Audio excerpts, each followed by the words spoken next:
काव्य के निर्माण में किस प्रकार की शक्तियाँ काम करती हैं, उस संदर्भ में आचार्यों में यद्यपि अनेक मतभेद हैं, तथापि आचार्य मम्मट द्वारा प्रतिपादित काव्य हेतु सबसे अधिक प्रामाणिक और आवश्यक माना जाता है। आचार्य मम्मट ने काव्य हेतु को परिभाषित करते हुए कारिका लिखी है। शक्तिर निपुणता लोकशास्त्र काव्याद्य व्यक्षणात् काव्यज्ञ शिक्षयाभ्यास इति हेतुस्तदुद्भवे। काव्य के उद्भव में सबसे आवश्यक अंग क्या होते हैं, उस दृष्टि पर विचार करते हुए आचार्य मम्मट ने इस कार्य को लिखा है। अब यहाँ विचार करें कि तद उद्भवे, उसके उद्भव में, तदिति काव्यम, काव्यस्य उद्भवे, उसके उद्भव में, उसकी उत्पत्ति में, इति हेतुः, ये हेतु हैं। कौन हैं? अब क्रमशः आरंभ से देखें। शक्ति ही पहला हेतु है, शक्ति। दूसरा हेतु है निपुणता। अब शक्ति कहकर इस कारिका में उसके संदर्भ में कुछ भी नहीं कहा। अगला जो उनके हेतु है वो है निपुणता, और निपुणता को इस कारिका में ही उन्होंने व्याख्यायित भी कर दिया। वो कहते हैं लोक शास्त्र काव्यादि अवेक्षणात्। लोक शास्त्र और काव्य, इनके अवेक्षण से, इनके अन्वेषण से, इनके पढ़ने पढ़ाने से, इनके बारे में अधिक जानने से निपुणता आती है। और काव्यज्ञ शिक्षयाभ्यासः, काव्यम जानन्ति ये ते काव्यज्ञाः। काव्य को जो जानते हैं वो होते हैं काव्यज्ञ। काव्य को जानने का अर्थ है काव्य को लिखने वाले, काव्य को पढ़ने पढ़ाने वाले, काव्य के सारे मर्म को जो जानने वाले हैं वे होते हैं काव्यज्ञ। उनके द्वारा शिक्षयाभ्यास, उनसे शिक्षा लेकर, उनके अनुसरण में रहते हुए, वो जैसा कहें उस तरह करते हुए अभ्यास करना, यह तीन हेतु हैं। ये तीनों हेतु जब तक आप में नहीं होंगे तब तक आपसे काव्य का उद्भव नहीं होगा। अर्थात काव्य के तीन हेतु बताए आचार्य मम्मट ने। सबसे पहले शक्ति कहा, उसके बाद निपुणता कहा, और उसके बाद अभ्यास कहा। यही तीन शक्तियां हैं जो हेतु के रूप में आवश्यक होती हैं। इनके बिना काव्य का उद्भव संभव नहीं है। अब आचार्य मम्मट ने इन तीनों को क्रमशः अपनी वृत्ति के माध्यम से विस्तार से समझाने का प्रयत्न किया है कि जिस किसी को भी यदि कवि बनना है, काव्य लिखना है, तो पहले अपने भीतर आत्म मूल्यांकन करे, आत्मावलोकन करे कि क्या ये तीनों शक्तियां, तीनों हेतु उसके भीतर हैं या नहीं। अब शक्ति किसको कहते हैं, इस शक्ति के संदर्भ में आचार्य मम्मट ने वृत्ति में लिखा है कि शक्ति ही कवित्व बीज रूपः संस्कार विशेषः याम विना काव्यम न प्रसरेत प्रसृतम वा उपहसनीयम स्यात्। अब शक्ति किसको कहते हैं, बहुत स्पष्ट शब्दों में कह दिया। शक्ति वह बीज है जो आपके भीतर संस्कार से आता है, अर्थात वह जन्म जन्मांतर से शक्ति प्राप्त होती है। कवित्व बीज रूप, कविता करने के लिए, कवि बनने के लिए यह बीज आवश्यक है। शक्ति का सीधा अर्थ है प्रतिभा, जो ईश्वर द्वारा प्रदत्त होती है। इसीलिए मम्मट ने इसको संस्कार विशेष कह दिया। संस्कार तो कई बार जन्म जन्मांतर से चले आते हैं। पूर्व जन्म में अच्छे संस्कार किए हैं, तभी इस जन्म में आपको शक्ति प्राप्त होती है। कई बार पूर्व जन्म का पठित बहुत कुछ इस जन्म में काम आता है, इसीलिए वेदांत आदि शास्त्रों में कहा गया है कि अस्मिन् जन्मनि जन्मांतरे वा, भिन्न भिन्न जन्मों में पढ़ने के बाद कहीं जाकर व्यक्ति को उस पर ब्रह्म का ज्ञान होता है। तो यह शक्ति पूर्व जन्म से आती है। कई लोग बहुत बचपन में ही कविता लिखने लगते हैं, क्योंकि उनका जो कवित्व है वो बीज रूप में उनके शरीर में विद्यमान है। इसके बिना, याम विना काव्यम न प्रसरेत, यह शक्ति यदि आपके भीतर नहीं है तो काव्य आपका नहीं फैलेगा। आप कुछ भी लिख लीजिए, आपसे काव्य का विस्तार नहीं हो पाएगा। और किसी तरह जोर लगा के लिख भी दिया, प्रसृतम वा, अगर आपने उसका प्रसार कर ही दिया, लिख ही दिया, तो उपहसनीयम वा स्यात्, तो वह उपहसनीय होगा, लोग आप पर हंसेंगे। ये देखो, ये भी कवि हो गए, ये जो मर्जी आ जाए मुंह में लिख देते हैं और कवि बन जाते हैं। तो इस उपहास से बचने के लिए आत्म मूल्यांकन आवश्यक है कि आपके भीतर वह शक्ति है कि नहीं है। अतः काव्य को उत्पन्न करने से पहले शक्ति पर चिंतन बहुत आवश्यक है। एक पक्ष हुआ शक्ति का। अब आचार्य मम्मट का दूसरा हेतु है निपुणता। यह बहुत महत्वपूर्ण है और श्रम साध्य है। बहुत अधिक परिश्रम की अपेक्षा होती है निपुणता प्राप्त करने के लिए। अब देखें आचार्य मम्मट क्या कहते हैं, लोक शास्त्र काव्याद्यवेक्षणात्, लोक शास्त्र और काव्य आदि इनके अवेक्षण से, इनको पढ़ने से आपको निपुणता प्राप्त होती है। अब लोक का अर्थ क्या है, शास्त्र का अर्थ क्या है और काव्य आदि का अर्थ क्या है, इसका भी आचार्य मम्मट ने विस्तार अपनी वृत्ति में दे दिया। अब लोक के लिए कहते हैं, लोकस्य स्थावर जंगमात्मकस्य लोकवृत्तस्य, लोक का स्थावर जंगम, स्थावर का अर्थ होता है स्थिर रहने वाला और जंगम का अर्थ होता है घूमते फिरते रहने वाले का। जगत के ये दो ही प्रकार हैं, कुछ स्थिर हैं और कुछ चलने फिरने वाले हैं। चलने फिरने वाले में हम मनुष्य आदि आ जाते हैं और स्थिर रहने वाले में पत्थर, पेड़, नदियां, पहाड़, प्रकृति, ये सब आ जाते हैं। इन सब के साथ लोक वृत्तस्य, लोक व्यवहार का ज्ञान होना चाहिए।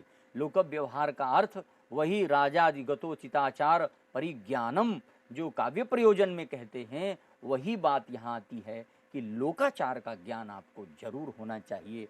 क्योंकि आपने अपनी कविता में लोकाचार के विरुद्ध होकर कोई बात नहीं कहनी है। लोक में जो आचरित होता है, बड़े का, छोटे का, मध्यम का, स्त्री का, पुरुष का, जो जिस तरह का व्यक्तित्व वाला है, उसके संपूर्ण स्वभाव को, समाज के संपूर्ण स्वरूप को जानना लोकवृत्त कहलाता है। कवि बनने के लिए, निपुणता लाने के लिए लोक व्यवहार का ज्ञान होना आवश्यक है। इसी तरह शास्त्र किसको कहते हैं, तो शास्त्र के लिए आचार्य मम्मट ने कहा कि शास्त्राणाम छंदो व्याकरणा विधान कोश कला चतुर्वर्ग गज तुरग खड्गादि लक्षण ग्रंथा नाम, बहुवचन में प्रयोग कर दिया, इतनों का, अर्थात छंद का ज्ञान, छंद का नियम क्या है, चाहे वो वैदिक छंद हो, लौकिक छंद हो, अनेक प्रकार के छंद हैं। छंदों में कहाँ लघु कहाँ गुरु, इसका ज्ञान होना बहुत आवश्यक है कविता लिखने के लिए। सबसे पहली शर्त है कि आप छंद पढ़ें। फिर कहा व्याकरणम, व्याकरण का ज्ञान होना चाहिए।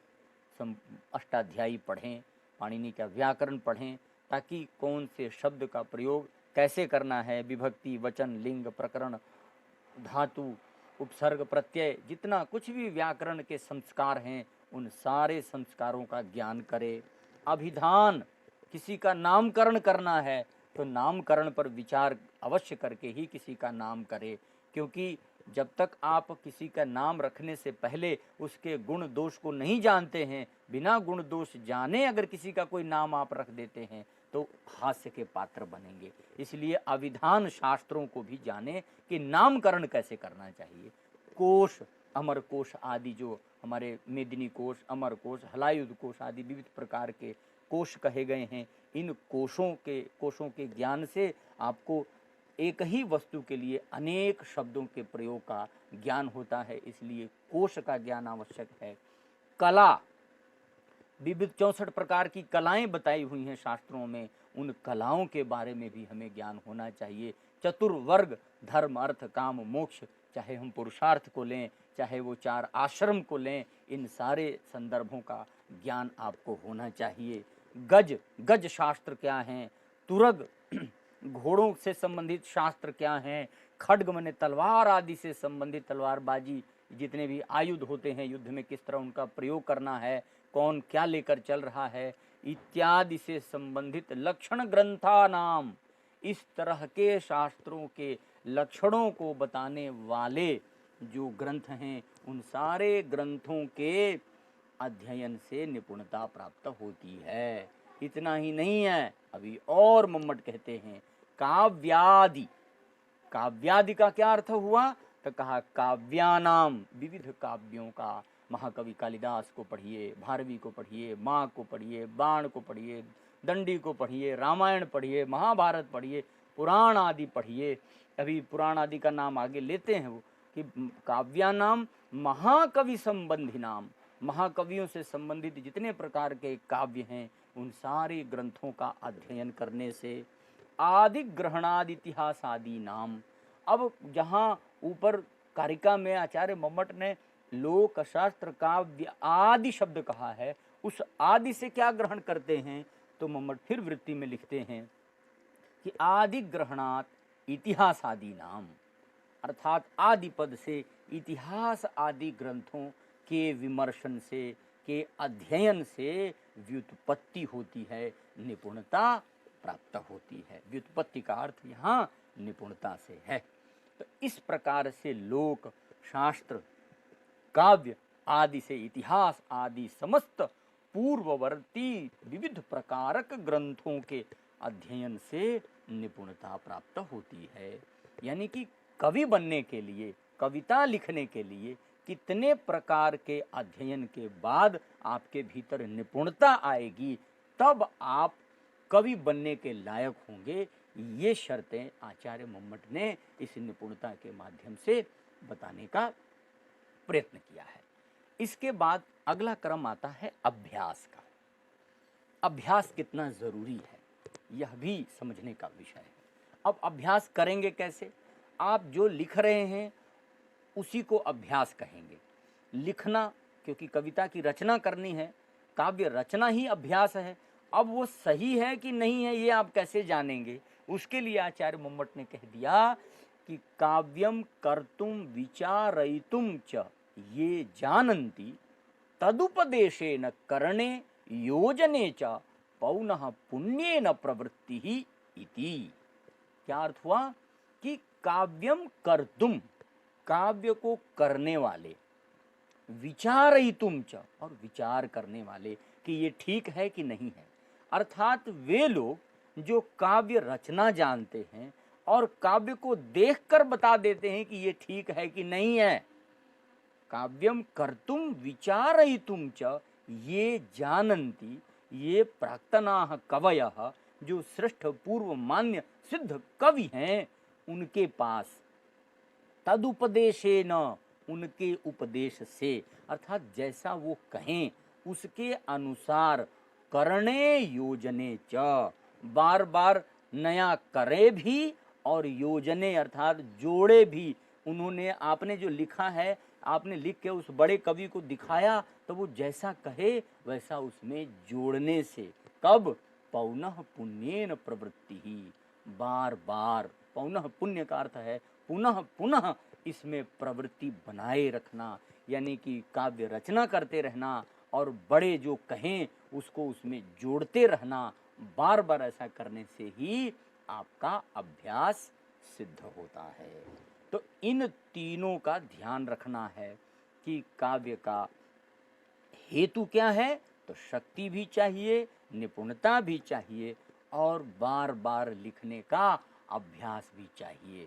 अब इन तीनों को ये ना समझ ले कि शक्ति है तो काम चल जाएगा, ऐसा नहीं है, या खाली निपुणता है तो काम चल जाएगा, ऐसा भी नहीं है, या केवल अभ्यास करता रहे तब भी आपका काम बन जाए, ऐसा भी नहीं है। आचार्य मम्मट ने इन तीनों बातों को अलग करते हुए यह बताने का प्रयास किया कि त्रयः समुदिताः, तीनों मिल करके, न तो व्यस्ताः, अलग अलग नहीं, तीनों मिले होने चाहिए।